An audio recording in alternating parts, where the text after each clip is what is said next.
What's up, everyone? We're dialed in for this NFL slate, and we're building around ceiling, value, and leverage. Let's get into quarterbacks first. We like Josh Allen at 7,000 with a dash rank of 100 playing Jacksonville, who have a middle-of-the-pack defense overall.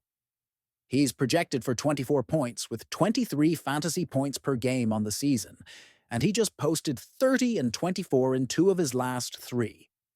He's going to be about 0% owned, which makes no sense for this ceiling, so we'll take that leverage.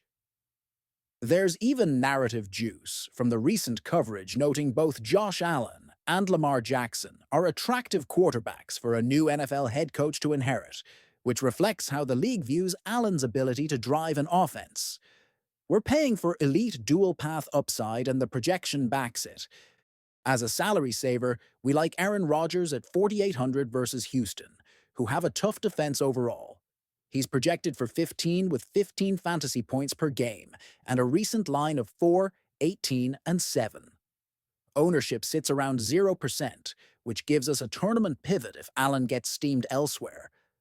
The Steelers' coaching transition and locker room support for Rodgers has been a talking point in the news this week, and while the matchup is brutal, the price provides lineup flexibility to jam in studs elsewhere. Moving to running backs, we're prioritizing Christian McCaffrey at 8,500 with a dash rank of 100 against Philadelphia, who have a tough defense overall. He's projected for 25, averaging 25 fantasy points per game, and he's coming off 29 and 31 in two of his last three. Around 0% ownership is pure leverage on one of the safest workloads in football.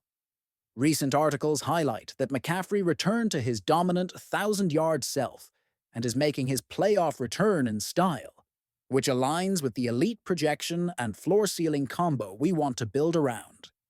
For value at RB, we like Blake Corum at 5,400 against Carolina, who have a middle-of-the-pack defense overall, projected for 7 with 7 fantasy points per game and 8, 8, 2 in his last three. He's a low-cost touch-based filler who should be about 0% owned. There's a piece noting the Rams are running the ball better than any other team over the last 20 years, which supports the idea that even the RB2 role can ride positive run-game efficiency at this salary. On to wide receivers. We like Christian Watson at 4,900 with a dash rank of 100 versus Chicago, who have one of the worst defenses overall. He's projected for 15 with 14 fantasy points per game, and he's posted 13 and 25 in two of his last three. Ownership is roughly 0%, which is strong leverage for a big play threat in a favorable spot. Multiple reports this week, including an Ian Rappaport update, indicated positive news on Watson's status leading into Packers-Bears, which supports confidence in his usage. As a punt WR, we like Xavier Hutchinson at 3,000 versus Pittsburgh, who have one of the worst defenses overall. He's projected for 6 with 6 fantasy points per game and recent games of 4, 13, and 5.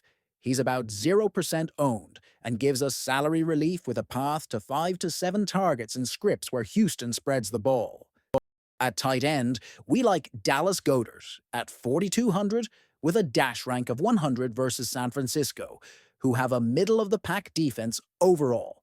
He's projected for 12 with 13 fantasy points per game and 19 and 10 in two of his last three.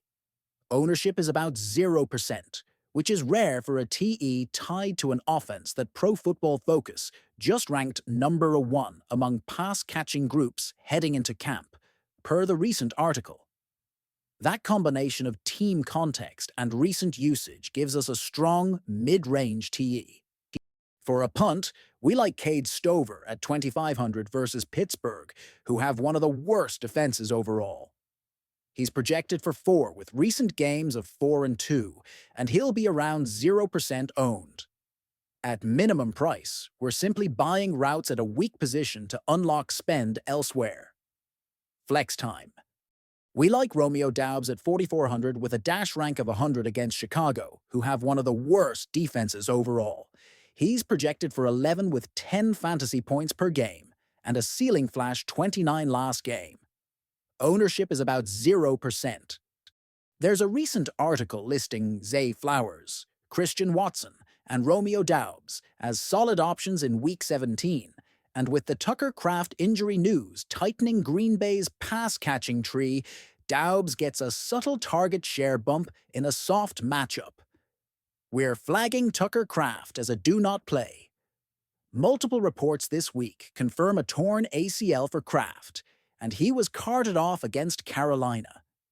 Even if a site lists him as available, we're not taking on an injury risk at any price. If you need a second flex beyond Doubs, rotate Blake Corum or Xavier Hutchinson, depending on your salary structure and correlation needs. Defense.